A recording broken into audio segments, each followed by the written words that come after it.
Good morning, church family. My name is Dianne King, and I have the distinct pleasure of introducing our speaker. Kristen Bell is a proud member of People's Institutional Baptist Church. She graduated from the University of Washington, Tacoma in 2020 with a BA in Writing Studies and a double minor in Nonprofit Management and Global Engagement. She currently works as a business development manager, ensuring clients across the Pacific Northwest tell their best stories.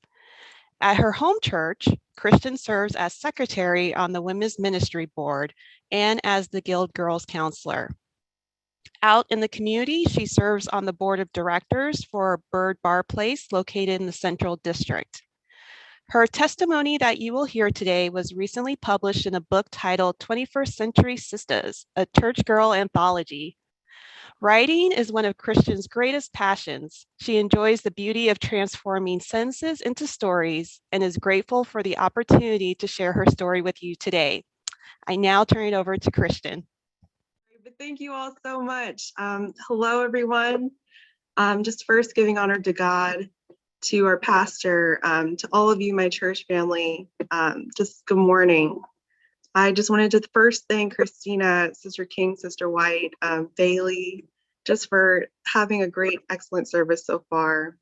And I'm so honored to just share my testimony with you all today about a health scare I kind of had a few months ago. So I'll just begin.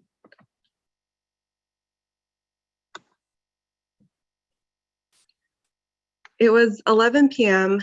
on a warm August night. I sat up in my bed, looking over at the clock on my nightstand. As the minutes slowly ticked by, I wondered if I'd die before the clock struck midnight. Dark, fearful tears sprung from my eyes in the night's unnerving quietness.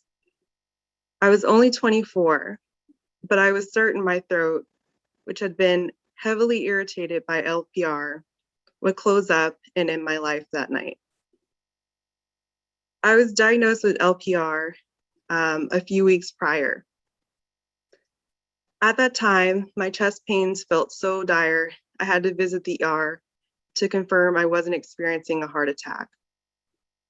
Years of excessively eating what I'd call my must-have foods, chocolate, coffee, tomatoes, and lemons, as well as poor habits such as laying down after eating and dining late, had caught up with me sooner than I ever expected.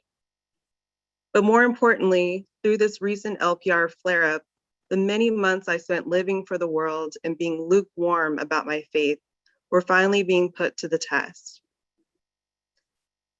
As I sat in that dark room, sobbing and anxious about the future, I felt my mother's reassuring hand on my shoulder. "Why are you crying?" she asked concerningly. I'd come to stay with my parents that week to care for my mother as she recovered from surgery. Little did I know she'd be the one to help care for me. "My throat feels so tight. It hurts. I'm scared," I replied shakingly. "I'm scared I'm going to die. I'm scared I won't be with you all. What will happen?" And then my mom said, "Girl, don't you know that this world is not your home?" More tears streamed down my face. I'd been in the church all my life, sang in the choir, volunteered cheerfully at church events, and even mentored other young girls. But after our in-person services were shut down due to COVID restrictions, I stopped singing. I volunteered with my faith community less, and I worked more. And I took a break away from mentoring. Worst of all, I stopped praying. I stopped reading the word, and instead of using this time God gave us to draw closer to Him, I'd found myself drifting further away. In that moment, my mother looked me in my eyes and said, "Christian, you are not going to die. But even if you did, you need to know God's got you. God doesn't give us a spirit of fear. Give your anxieties to Him. Trust in Him. He will never leave nor forsake you. Please get some rest." I woke up the next morning to the warm sun beaming through the curtains. Though I felt grateful, the tight feeling in my throat hadn't disappeared. My heart began to beat a bit faster with worry. I could feel my anxiety begin creeping in, like a thief lurking in the shadows. But this time, I decided to do as my mother had asked and put my trust in God to get me through my anxious feelings. I pulled out my phone and looked up Bible verses about anxiety. For I know the plans I have for you, declares the Lord, plans to prosper you and not to harm you, plans to give you hope and a future. Jeremiah 29, verse 11.